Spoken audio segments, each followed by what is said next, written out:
U krnicama gdje kamen pamti sve, rodi se panto dijete prkosno.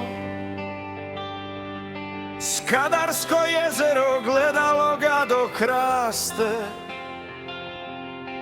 učilo ga šta je sloboda i čast. Ne trpi panto lance ni mrak, ni krunu lažnu, ni nasilnički znak.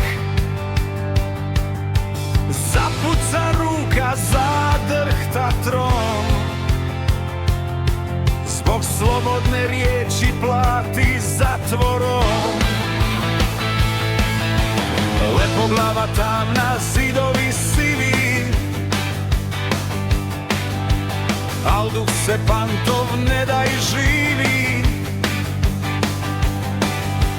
Okovan tijelom, al misli su let,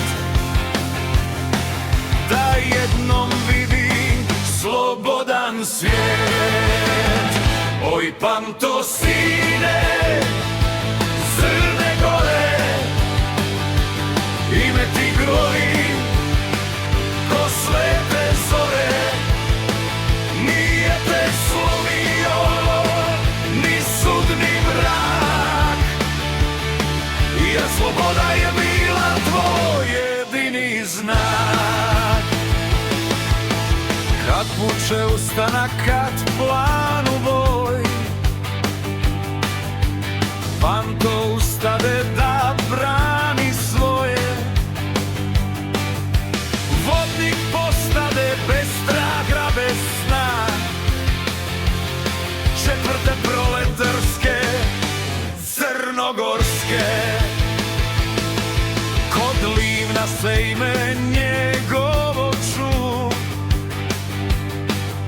će junačka djela istoriju pišu. U vatri borbe, u dimu i krvi, išao prvi, ostajao prvi. Oj panto brate, sa kamena, tvoja je staza krvlju pisana. Če god se borba za pravdu vodi, tvoje ime narod slobodan brodi.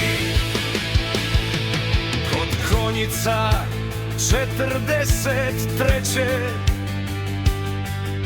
sudbina stade, nazad se neće. Junački pade u vihoru zla, al smrt mu nije uzela sna. Daleko leži od rodnog praga, od krnjica kamena draga. Al gdje god je borac za slobodu pao, tu je dom, tu je zavjet ostao. Oj panto sine, krnjica sela, zemlja te pamti po djelima. Ni